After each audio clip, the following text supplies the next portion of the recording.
ഇപ്പോൾ പുറത്തു വരുന്ന ഒരു പ്രധാനപ്പെട്ട വാർത്ത കണ്ണൂരിലെ കല്ലറയിൽ ദുരൂഹതയില്ല എന്നാണ്. ബിജീഷ് ഗോവിന്ദൻ വിവരങ്ങൾ നൽകും. ബിജീഷ്, കല്ലറ തുറന്നു നോക്കിയപ്പോൾ എന്താണ് കണ്ടത്?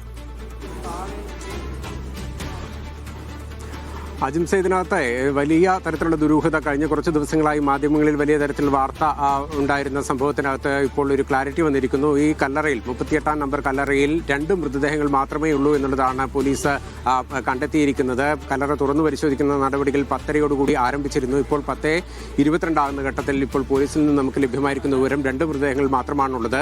ഒരു സ്ത്രീയുടെയും അതുപോലെ തന്നെ മറ്റൊന്ന് ഒരു പുരുഷന്റെയും മൃതദേഹങ്ങളാണ് എന്നുള്ളതാണ് ഇപ്പോൾ പോലീസ് പറയുന്നത്. അതായത് 2006 അടക്കം ചെയ്ത മറിയ എന്ന് പറയുന്ന സ്ത്രീയുടേതും അതുപോലെ തന്നെ 2015 അടക്കം ചെയ്ത ജെയിംസ് എന്ന് പറയുന്ന ആളിൻ്റെതും, അങ്ങനെ 2 മൃതദേഹങ്ങൾ മാത്രമേ ഈ 38-ാം നമ്പർ കല്ലറയിലുള്ളൂ എന്നുള്ളതാണ് പറഞ്ഞിരിക്കുന്നത്. ഇതിനകത്തൊരു ദുരൂഹത വന്നത് കഴിഞ്ഞ 13-ാം തീയതി ഈ 38-ാം നമ്പർ കല്ലറയിൽ ഒരു മൃതദേഹം അടക്കം ചെയ്യുന്നതിനുള്ള നടപടികൾ തുടങ്ങിയ ഘട്ടത്തിലാണ് 2 ശവപ്പെട്ടികൾ ഒരേ സമാന്തരമായിട്ട് കിടക്കുന്നത് കണ്ടത്. അതാണ് ഇത്തരത്തിലൊരു സംശയം ജനിപ്പിക്കാൻ കാരണം ഒരു മൃതദേഹം 2006-ലും മറ്റൊന്ന് 2015-ലും അടക്കം ചെയ്തു എന്നുള്ളതാണ് പള്ളി രേഖകളിലുള്ളത്. 2006-ൽ അടക്കം ചെയ്ത മൃതദേഹം അതിൻ്റെ ശവപ്പെട്ടിക്ക് മുകളിൽ മരപ്പൊടിയും അതുപോലെ തന്നെ തുണിയൊക്കെ വിരിച്ച ശേഷം മാത്രമേ 2015-ൽ മറ്റൊരടക്കം നടന്നിട്ടുണ്ടാവുകയുള്ളൂ എന്നുള്ളതാണ് പള്ളി അധികാരികൾ പറഞ്ഞത്. പക്ഷേ അതിന് വിരുദ്ധമായിട്ട് 2 പെട്ടികൾ സമാന്തരമായി കിടക്കുന്നതായിരുന്നു സംശയം ജനിപ്പിച്ചത്. പക്ഷേ അതിനകത്ത് സംശയത്തിന് അടിസ്ഥാനമില്ല എന്നുള്ളതാണ് കല്ലറ തുറന്നു പരിശോധിക്കുന്ന ഘട്ടത്തിൽ ബോധ്യപ്പെടുന്നത്.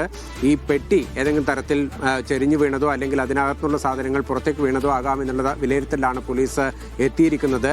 2 മൃതദേഹാവശിഷ്ടങ്ങൾ മാത്രമാണ് ഈ 38-ാം നമ്പർ കല്ലറയിൽ നിന്ന് കണ്ടെത്തിയെന്നുള്ളതാണ് പോലീസ് അനൌദ്യോഗികമായി നമുക്ക് തന്നിരിക്കുന്ന വിവരം. ഏതായാലും പോലീസ് ഈ നടപടികൾ പൂർത്തിയാക്കി പുറത്തേക്ക് വരുന്ന ഘട്ടത്തിൽ ഔദ്യോഗികമായി ഇതിനകത്ത് പോലീസിന്റെ ഭാഗത്തുള്ള പ്രതികരണം ലഭ്യമാകും. അജിംസ്.